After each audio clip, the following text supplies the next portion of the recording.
Hey, this is Swoopy, and you're listening to Skepticality for Tuesday, December 25th, 2007.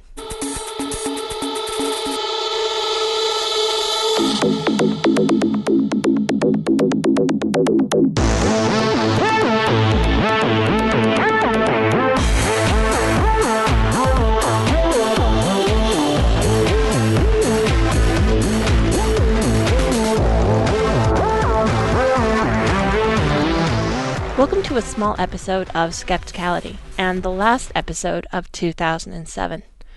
Our apologies for not offering this episode sooner. It would have been great to have it out there last week at least, but unfortunately technical difficulties have been plaguing our audio equipment, and with the holidays upon us we were hard-pressed to get things working.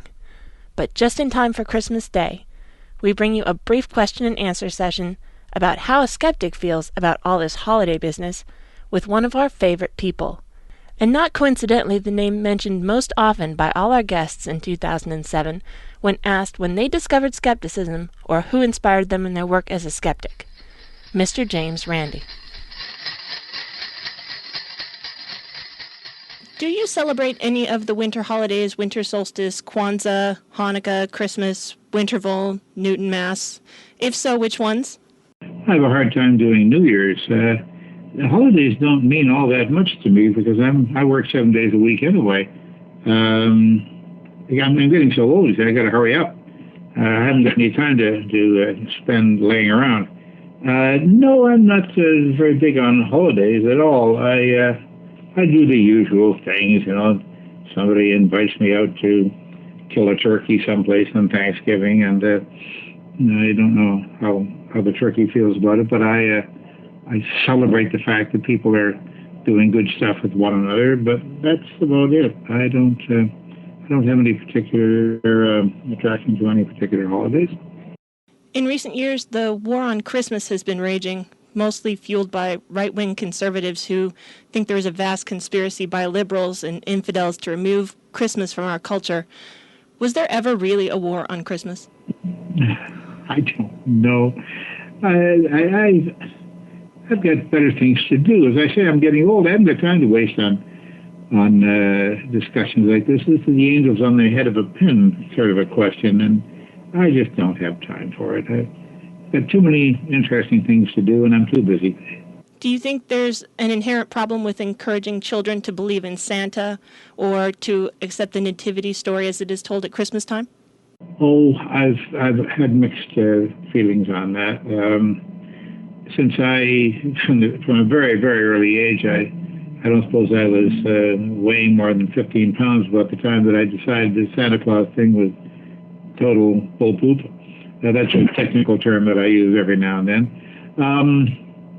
I've never had any serious problem with children believing in Santa Claus, but I think that the minute that they should cast any doubt on it or express any doubt about the possibility of fat guy in a red suit getting down a chimney or reindeer flying or any of these good things, I think they should be sat down and leveled with right away. And, in England, my understanding is the English are strange. They want their children to remain children all of their lives. They have kids in prams in grocery stores and in department stores.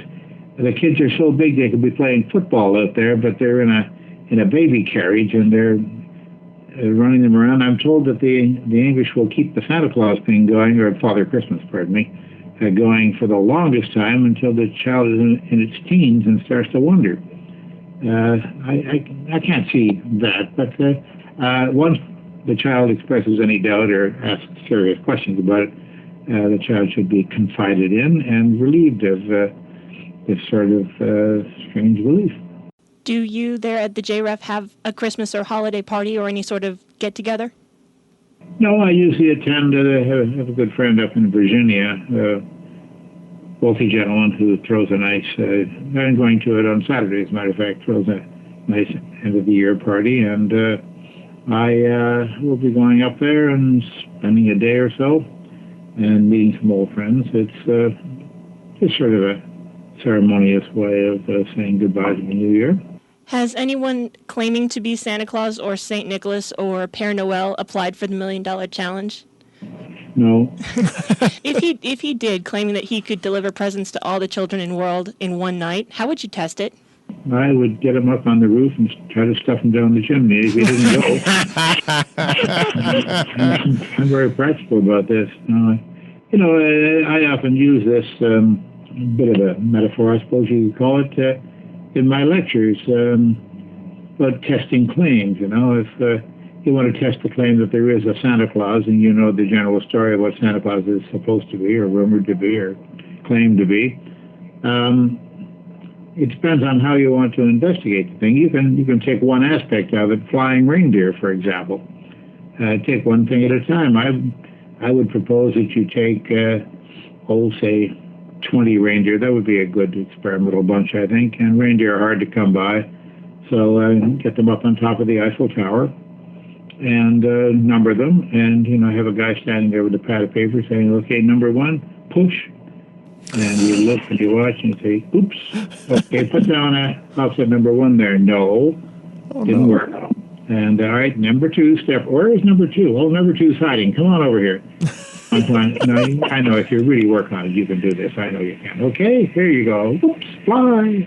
And I think at the end of the experiment, you're going to end up with a pile of very unhappy reindeer at the foot of the Eiffel Tower, and probably also a couple of gendarmes are saying, qu'est-ce que c'est ça? Mon Dieu, no, they are flying through the air. They will just wonder what that strange American up on top of the Eiffel Tower is doing, and rightly so. But remember, by this experiment, we have not shown that reindeer cannot fly. We have only shown that these 20 reindeer, on this occasion, under these circumstances of atmospheric pressure and temperature, etc., whether in centigrade or in Fahrenheit, and one hopes it's in centigrade, either could not fly or chose not to. If it's the latter, you know something about the IQ of the average reindeer, I would guess. But you have not shown that there are not 8 tiny reindeer that at the North Pole can and do fly. Oh yeah, that's the other part you have to figure out. You have to find tiny reindeer, which are probably even harder. Tiny reindeer, yes. You raise them in a very small stable. What's your favorite thing about the holiday season? I get a few days that I can work with those phone calls. That's about it. What's the thing you like least? The fact that people do this particular holiday season. If I go to in my convertible, which is my car of choice now, if I have the top down, people are always yelling for Santa, as I pass by, or they pass by me. In most cases, they pass by me because I obey the speed limit. They don't. So I get all that kind of thing. I like to tell them, damn, that's the first time anyone said that to me in 7 or 8 minutes. They all think it's so original. So we obviously know what it is, but go ahead and let people know what the next big thing is going on with the JREF. The next big thing, we got a couple of things coming up. The first thing is TAM, which stands for The Amazing Meeting, TAM, which is in January. We're doing it in Fort Lauderdale this year. It's a miniature TAM. We're calling it 5.5 instead of 6. So we did that for a specific reason. People locally here in Florida wanted one to be held locally so they could get to it more conveniently than Las Vegas. And we're doing the Las Vegas one later on in July. The reason for that, I think, is much more practical. It's because school teachers can come. See, school teachers in January have a hard time getting away. And many of the school teachers who attend get their schools to pay the cost of it because it's a professional instructional gathering, and so they can get that kind of funding. In the case of doing it in Las Vegas, with a lot of teachers attending, I think our attendance will jump up somewhat because more teachers will be able to take that time off and get permission from the schools to attend. So we're experimenting with it, and we'll see what happens. Is registration open for both TAMs or just the one? For the 5.5, it's open at the one, and we're coming along nicely on that. We need another pull 20 or 30 people to really start to make some dollars on it. But the one for Las Vegas is coming along very, very well. I'm very, very, very pleased with that. And what really has surprised me pleasantly is that our Galapagos tour, which takes place next year as well, is, I think, completely booked up now, and people are vying for a position. And that's a very expensive cruise that we're doing to the Galapagos. I'm looking forward to meet Lonesome George. You know who Lonesome George is? Mm-hmm. He's the last of his species. The last one. Kind of tortoise, which is very, very sad. It is. Yeah. But I want to meet Lonesome George because if I see any recognition, you see, I look so much like Darwin now. Maybe he did meet Charles Darwin way back when. And if he looks at me and says, damn, that guy must be old, you know?